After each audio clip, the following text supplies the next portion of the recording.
Welcome in, everybody, to the Flagship Podcast. I am Chip Brown of Horns 24/7, joined as always by our fearless leader, the managing editor at Horns 24/7, the one and only Taylor Estes. Taylor, how are you doing? I am doing good, Chip. Just getting ready for another 11 a.m. kickoff for Texas, which is going to be the at least third or second of three straight with Texas announced or Big 12 announcing Texas OU will also be at 11 o'clock. But the focus now, hopefully for Texas too, is on TCU. How are you doing?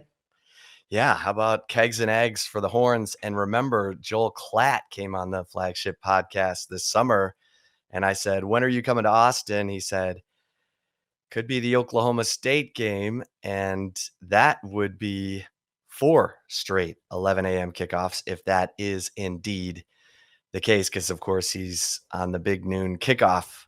So we'll see if that comes to pass. Steve Yeah. Sarkisian sure made it sound like they were getting used to kicking off at 11 a.m. So we'll see. But you're right. I mean, the focus now is on TCU, and this has been a nightmare game for Texas fans. And I think Texas fans have been in a little bit of denial, Taylor, because I don't think they can bring themselves to acknowledge that TCU has won 7 of the last 9 meetings. Texas is 2-7 against TCU since the Horned Frogs joined the Big 12. And we talk all the time about how Gary Patterson makes this a holy war. I mean, he's out to get Texas every year. It is a mission, not only of his, but he does a great job of conveying that mission to his players. And I'll never forget before the 2015 game when he had several players out on defense, and he said, "We've beaten better teams with less," right before they went out and pulverized Texas 50-7. So Gary Patterson he makes it a mission every year to beat Texas, and he's been pretty darn successful at doing it. Yeah, he definitely has. And, it is kind of interesting, Chip, going into this game. TCU's coming off of a loss against SMU. After the win over Texas Tech, I was talking on the Flagship saying that that's kind of probably scary if you're a Texas fan, that not only are you facing a coach who is 7-2, has that type of record on you since joining the Big 12, but also they're coming off of a loss. What was kind of uncharacteristic for me, it's one thing you probably are sitting here wondering if TCU was looking ahead to Texas, but TCU had a bye week before facing SMU and still got beat against SMU. So I totally imagine the Horned Frogs, whatever happened against SMU, I feel like it's going to not really matter. I think that Texas definitely is going to see the best TCU team possible this weekend, just because of what you said, what Gary Patterson prepares like it's the Super Bowl every time he faces Texas. And I think he loves being able to hold that 7-2 record over Texas over any, Longhorns fan, recruits, you name it. I think he really likes that. Yeah, and TCU before the season I thought was a team who could challenge to get into the Big 12 title game, because you've got Max Duggan back in his third year. He's 2-0 against Texas, and you've got Zach Evans at running back, and Zach Evans is averaging he's averaging 7.9 yards per carry. And then you've got Kendre Miller, who's averaging 5.8 yards per carry. Max Duggan is their second leading rusher. And I think that's part of the problem for TCU, quite honestly, because I don't know that Max Duggan stays in the pocket long enough to get through his progressions before taking off running. And because you look at TCU's receiving stats, and Quentin Johnston, who the former Texas commit, who's just, a monster, only has 9 catches on the season. And Tay Barber, the leading receiver, has 7 catches. in 3 games. So it's, um, that's a little puzzling because you would expect more receptions from those two, considering how talented they are and how productive they've been in the past, to have more receptions as opposed to Max Duggan being the second leading rusher for the TCU Horned Frogs. But Taylor, clearly, the shocker coming out of the TCU SMU game was TCU giving up 350 yards rushing. I mean, that's just not something a Gary Patterson defense does Mhm. ever. Yeah. I mean, he's always known for his stout defenses and, and the fact that how many interceptions did SMU throw and they still won the game? I mean, 3. wasn't it 3? Yeah, I mean, it's quite puzzling, I feel like this TCU team entering this game, Chip, because I don't really know what you know about them. All you know is I don't even know how to pronounce the team that they faced in week 1, Duncanson or I don't know how to pronounce it. I've never even heard that Duquesne. school. Yeah, okay, so Duquesne, It's a and then basketball school. yeah, and then they played, a game against Cal. They won, but it was a really close game, then losing that game to SMU. I don't know what to expect. Do you?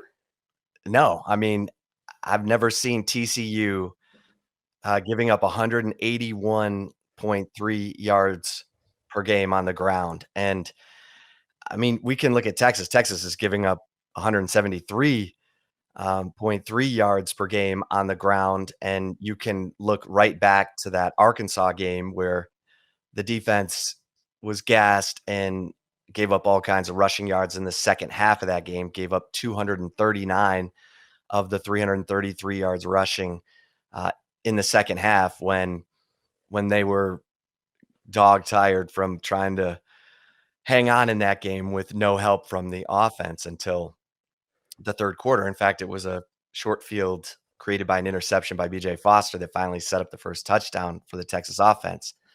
Now, the whole script has flipped, and obviously, Texas's offense is is the most efficient offense in the Big 12 and maybe the most efficient I've seen over these last couple games over a 2-game stretch um, that I can remember in my near 30 years of covering the team because they're just constantly scoring touchdowns. I mean, they've been interrupted by an interception by Casey Thompson against Rice and an interception by Casey Thompson in the end zone against Texas Tech. Otherwise, they scored touchdowns on their uh, every other possession. I mean, Yeah. it's been amazing, and I think Texas fans are looking at this offense and going, "What on earth has happened?" And I think Steve Sarkisian got to this point today in talking about um, you know clearly the quarterback stabilization.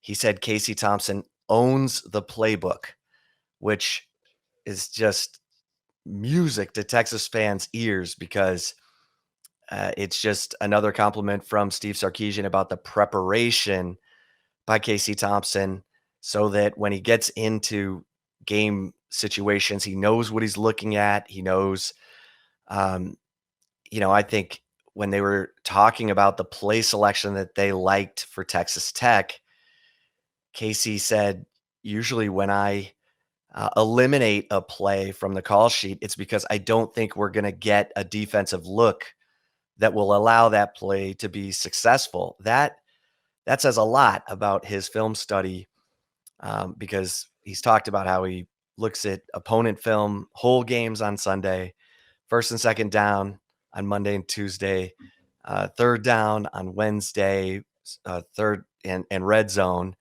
and then kind of goes back over the pulled clips from the coaches on Friday, watches that film with receivers. Well, it's working. Now, you said it.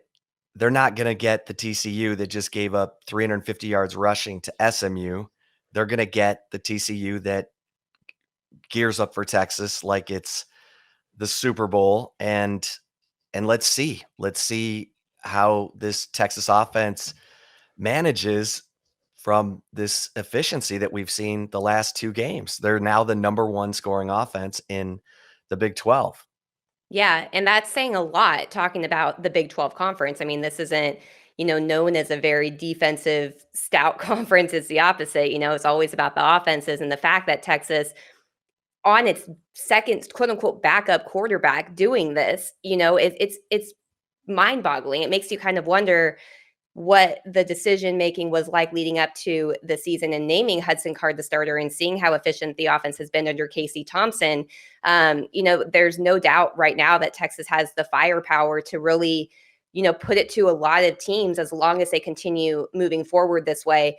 And talking to Casey Thompson, last week he talked about in talking about his, game prep when he and film study, when he broke it down for all of us of what he does, he mentioned how sitting behind Sam Ellinger for so many years and watching the way that he prepared really helped him learn how to prepare as a starter, even though he didn't really have the opportunity to start, being behind Sam Ellinger for, 3 seasons as his backup.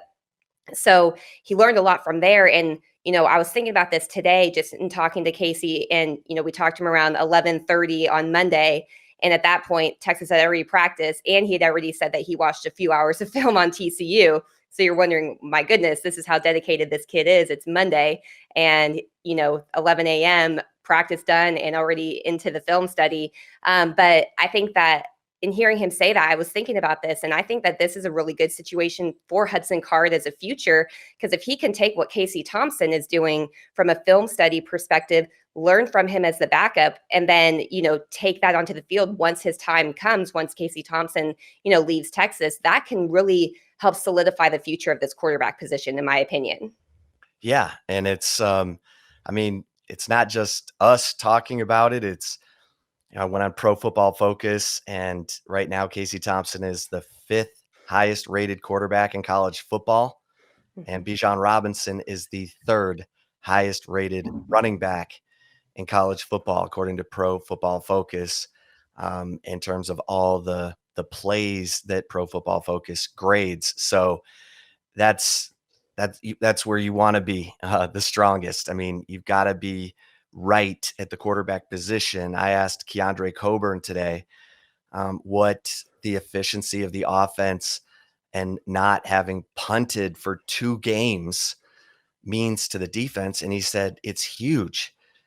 He said we no longer feel like we are the lifeline. We feel like if we give up points, that our offense can score, and it does change the way the coaches call the game. They'll take some more chances. We saw the defense come up with a play we now know is called wild card, where they've got Alfred Collins is basically the nose tackle. Jacoby Jones lined up behind him, and Keandre Coburn lined up behind him. And then at the snap, they all go charging into the gaps of the TCU offensive line. They were able to get a sack out of it in Saturday's game against Texas Tech. And that's something that Pete Kwiatkowski used at Washington. But, he's clearly feeling more confident about what his defensive personnel can do. And we talked last week about Ovia Gofu saying we're still trying to figure things out. We're still getting to know each other. We're still developing chemistry. And the coaches are still trying to figure out who does what best so that they can put players into those roles. And I think it was really important for Alfred Collins to have some success to start Big 12 play, because Taylor, he has been a non-factor in the first 3 games of the season after playing so well in the bowl game. And this guy is a man. I mean, he's an absolute freak, physical specimen. And he comes out of the Texas Tech game with 2 tackles for loss and including a sack. And those are big plays that are going to give him confidence, continue to keep him working on better hand placement, better leverage, because he is a tall guy, and those have been his weaknesses, his hand placement, his versatility in terms of his pass rush, how to get guys off of him. And the faster he can, keep coming, the better this defense is going to get, because he's such a physical specimen and he's a 5-star player. He's got to play like that on the field, and to see him break through and make some plays, really, really important in my mind. And I'm eager to see how else they can deploy Alfred Collins to be put in positions of success. Obviously, Josh Thompson had the big interception. Can't overlook that, the pick six. Huge play. And Luke Brockermeyer was kind of right place, right time on a deflected pass interception. But, I'm looking for, and let's give some love to Baron Sorrell. Hello. I mean, they're seeing something from Baron Sorrell, because he's getting a lot of playing time, the true freshman. And, 5 tackles, 1 tackle for loss. He's long, he's kind of lean, but man, he gets by people, and that's promising. We're looking for pass rush, right? Yeah, especially against Big 12 offenses. And I think that that was a really good launching point, probably for the defense in general, to put up that performance against Texas Tech. You mentioned what was the name of that line, or the 3 line Oh, lineman the wild card. wild card. Yeah, I mean, just something like that. I feel like that's really important to not just, for individual players on defense to build their confidence, but I think it's a really good sign for where the coaches feel the strengths on the team are. And obviously offense is where it starts. I mean, they hung up 70 points, on Texas Tech, and rushed for, what was it, over, I think it was 336 yards rushing against Texas Tech. And that was, the strength of their defense. But you want to see, especially this early in the season, I feel the defense getting kind of not cutesy, but throwing in those kind of different alignments that look kind of somewhat trick plays, if you may have it, because that just shows how confident the overall team is in the offense. And especially going into Big 12 play, facing a TCU team, which the defense hasn't been great this year by any means. It's definitely not the prototypical Gary Patterson type of unit that you usually see, just having its will a lot of times in games against even Big 12 offenses. But in my opinion, Chip, I think that is building off of that type of confidence for the entire defensive side of the ball is where you're going to start seeing where Pete Kwiatkowski is so good as a defensive coordinator. Yeah. And, I agree with you. I think, they've got to, I like that they're changing guys in and out to see who can give them the best productivity, because, through the non-conference season, the 3-game non-conference season, we hadn't really seen much of a pass rush developing. Pete Kwiatkowski wants to get there with his front 4 or even his front 3. Mm-hmm. Doesn't want to have to commit to blitzing to get pressure, because that leaves you exposed a little bit in your pass coverage. And Pete Kwiatkowski is a guy who likes to zone blitz, rush 3, drop 8. And that's how he stifled the air raid when he was in the Pac-12. And so he doesn't want to have to commit to blitzing. That's why that wild card stack was so interesting, because you're using your normal personnel, but you're putting them in weird places for the offensive line to try to figure out who's coming where, and it was successful. We'll see what new wrinkles the great mind of the silent assassin Pete Kwiatkowski comes up with. But Taylor, how about this? Texas went for it on 4th down, scored a touchdown on 4th down on a 4th and 3 pass from Casey Thompson to Bijan Robinson on the first play of the game, first drive of the game. And so Texas Tech has now given up 12 of 16 4th down conversions to opponents, and that is the most in the Big 12. So now the startling part is that Texas has given up 7 of 9 fourth down conversions, and that is the highest by percentage in the Big 12. That's 78% success opponents are having on fourth down against Texas, and that's a letdown. You think you're off the field when you hold them on third down, and then the other team says, "No, we're going for it," and suddenly you have to kind of get your wits about you. That's something that Texas is going to have to clean up, because that's staggering Yeah. that opponents are converting fourth down against Texas 78% of the time. And Texas is doing it to other people, but people are doing it to Texas as well. Yeah, and I mean, they call third down the money down for a reason. It's because, make your money on third down, get off the field. And if Texas is, if that is a glaring issue for the Texas defense, obviously teams are going to try to expose it anytime they can possibly get, especially if the field position is in their favor. One thing I think, talking about the Texas defense a little bit more, Steve Sarkisian talked about this on Monday at his press conference. The one thing that he wasn't too thrilled about was the second half performance. He felt that against Texas Tech, he felt that the team let off a little bit, and it showed. I mean, they gave up the majority of the yards and points that they gave up to Texas Tech did come in the second half. I mean, you can get away with that if you hang 70 on an opponent, right? You can get away with that, but still, I believe it was 16 of their points came, or no, more than that. How many points would it have been? They only scored 14. Half, right? Yeah, Texas Tech only scored 14 points in the first half. Then they scored 21 in the second. But I think, especially if we are talking about the issues right now, if there are issues or anything, that more so than fourth downs, I think that's probably the second half performance is probably the one that you need to see the Texas defense continue to get better on, because you did, go back to Arkansas. Obviously, it was a little bit of a different story because the defense was tasked with so much in the first half that they were just gassed by the second half. However, they weren't tasked with a ton in the first half against Texas Tech, and they did still show a letdown in the second half. I think that's something that's probably number one that you got to clean up at this point. And maybe you disagree, but I think that, you don't want to lose games in the second half, especially if you have a commanding lead.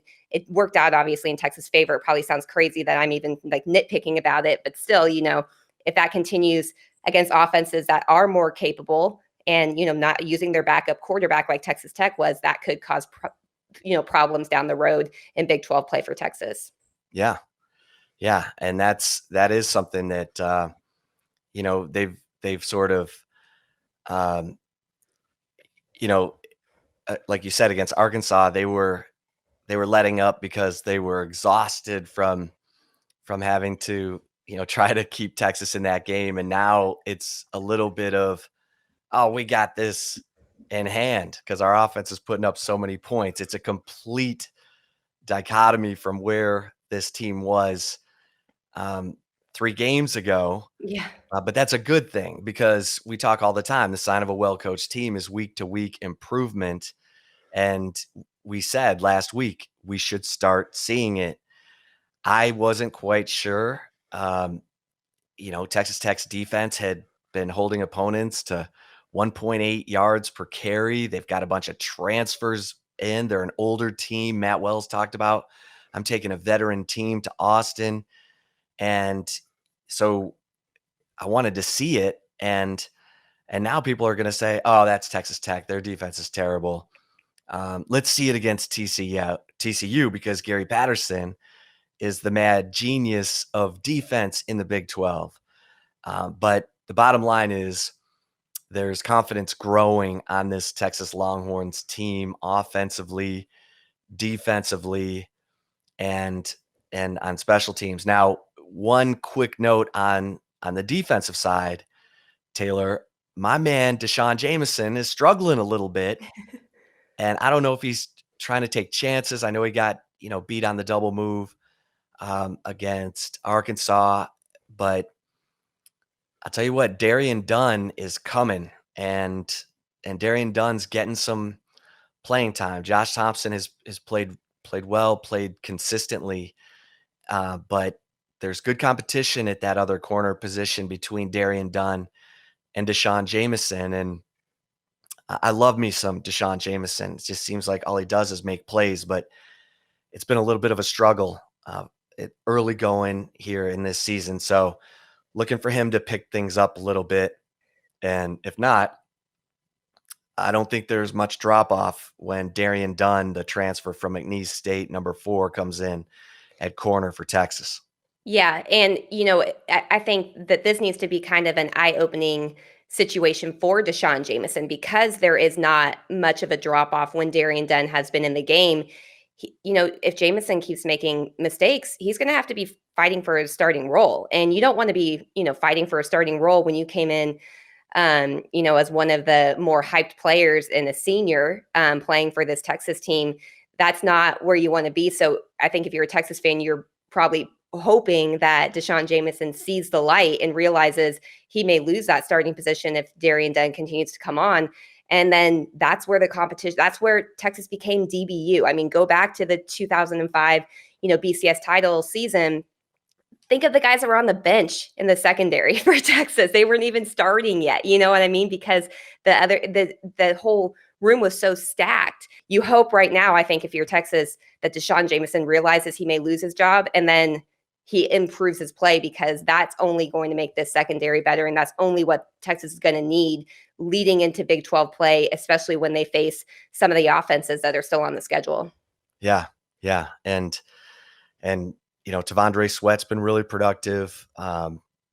Moro Ojomo's been productive, but look, it's a first world problem to have depth, but you got to have the right guys on the field when it matters most. And let's be honest, I know we'll probably get into some of this and love it or leave it, but with Baylor beating Iowa State in Waco this week and Oklahoma needing a last-second field goal to beat West Virginia in Norman, the Big 12 is looking gettable.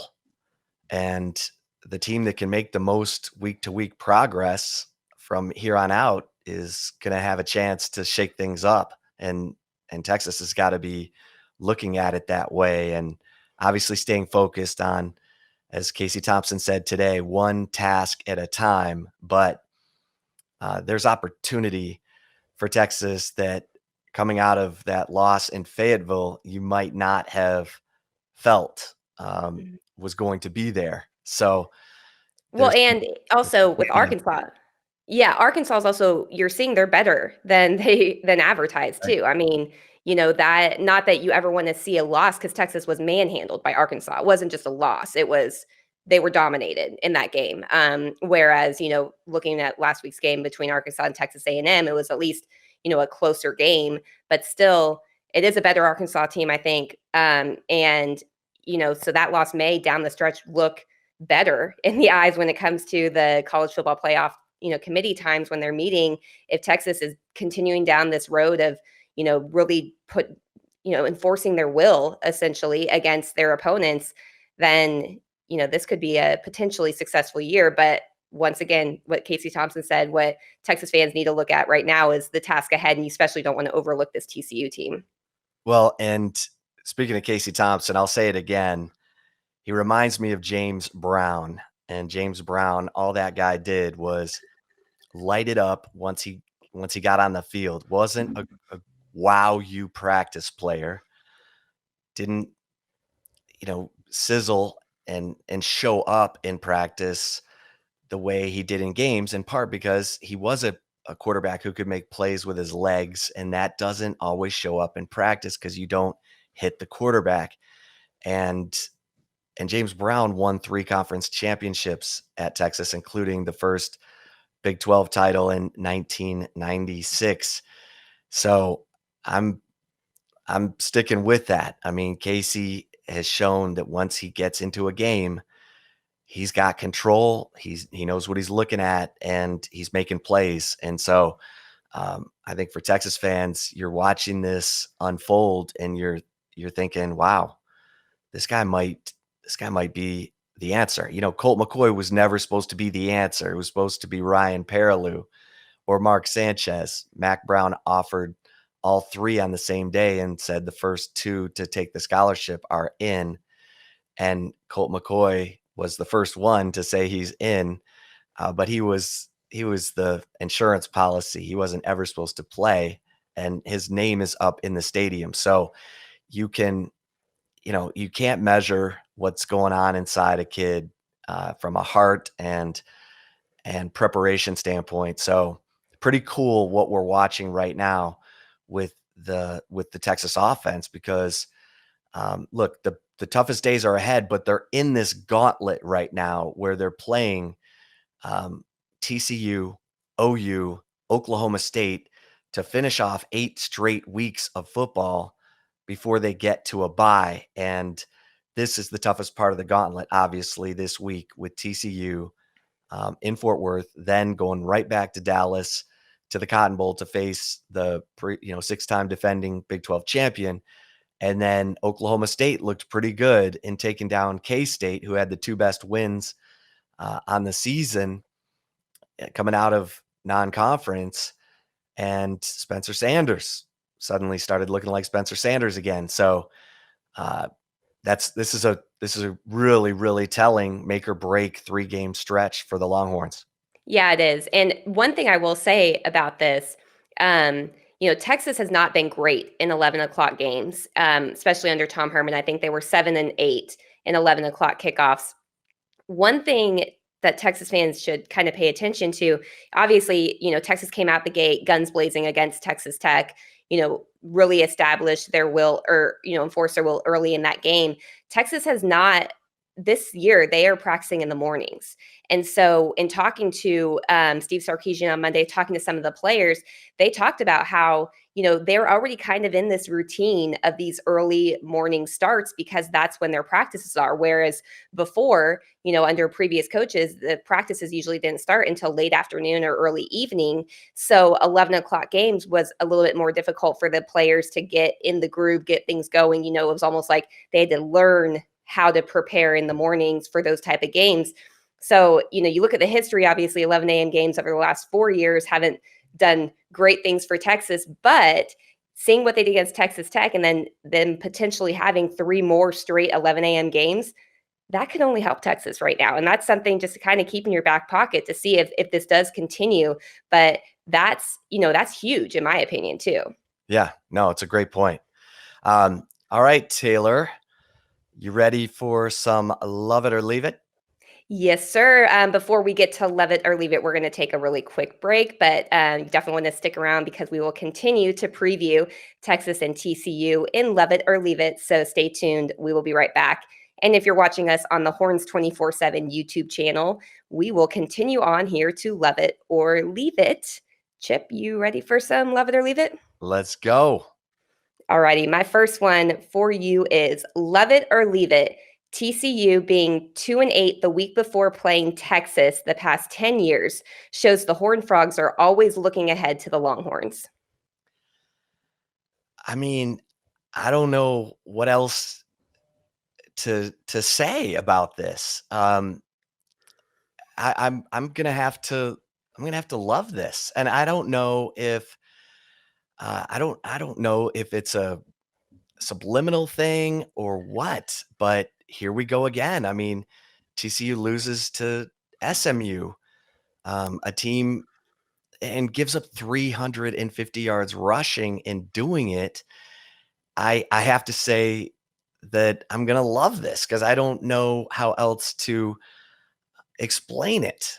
A lot of times it's been, I mean, there was a lost Iowa State, which was, a couple of years ago, which is no shame in that. Iowa State's been a good football team, but there was some real head scratchers in there too. So all I know is that when TCU takes on Texas, it's their Red River shootout. That is what it is for TCU. And it was so funny to me to hear Gary Patterson say after the SMU game, he said, they hate us. They hate us. And and we saw that at Arkansas. When a fan base and a team can get that kind of energy from a rivalry or a perceived rivalry, because I think SMU looks at TCU as much more of a rival than TCU looks at SMU now. I mean, for years they were in the same conference, and that's one thing. But now TCU's in the Big 12 and SMU's in the American. And TCU doesn't look at SMU and say, you know, they're a rival, even though they are. So it's just funny to me because TCU looks at Texas, and Gary Patterson is out to beat Texas every year, because he's always seen himself as a coach capable of coaching at Texas or Texas A&M. So when he plays those teams, by God, it's his best work. So I'm gonna love that, Taylor. I don't know, but 2-8 in the games before facing Texas the last 10 years sure looks like they're looking ahead to the Longhorns to me.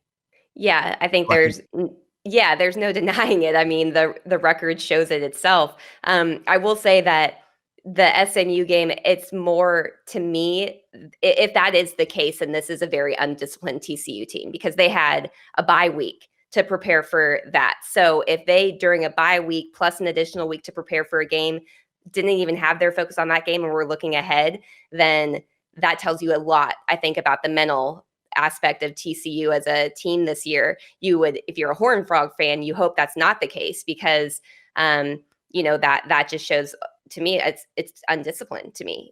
So, but yeah, if we're talking about just overall, I think that it's very true that 2-8 leading into the games, then they hold a 7-2, record against Texas. That's speaks volumes. So yeah, I think that you almost have to love it, even if this year may not be the case. I don't know. It shouldn't be the case, though, in my opinion. yeah. All right. Love it or leave it. Number 2.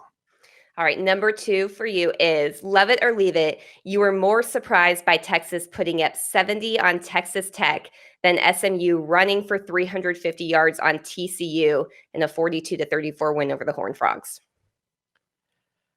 Okay. Well, these were both surprising developments, obviously, but I'm going to have to leave this because I mean, we've seen the Texas offense roll and put up points. They did it against Rice. They put up 38 against a ranked Louisiana team.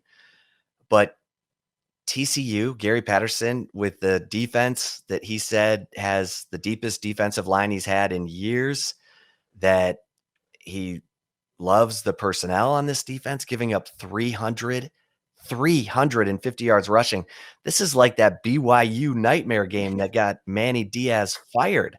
The I mean, beginning of the end for Mac Brown, too. right. I mean, 350 yards rushing.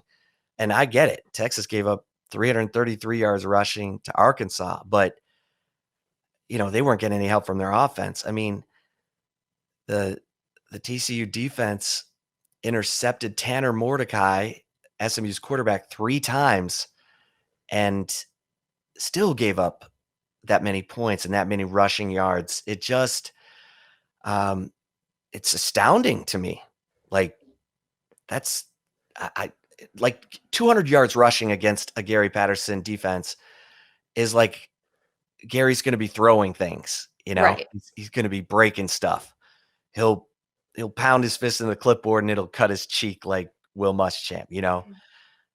But 350 yards rushing. I mean, his press conference is on Tuesday, and wow, I can't wait to hear what Gary Patterson has to say about how his defense is going to bounce back from that. So I'm gonna leave that one. Taylor, how about you? Yeah, I'm gonna leave it as well, Chip. And I mean, think I'm you know more about SMU this year than I do. You're a pony by choice by going to school there and everything, so you know more about it. But I'm gonna go on a limb and say the Texas running game is far superior than what SMU has to offer this year. Bijan Robinson is, in my opinion, the best running back in college football right now. So that is surprising that, and SMU put that up, but that also makes me wonder, what can this Texas running attack do to TCU if they don't get that corrected. I mean, Texas, as we mentioned, with Texas Tech, they were average or allowing, I think, 1.7 or 1.8 yards per carry leading into that game.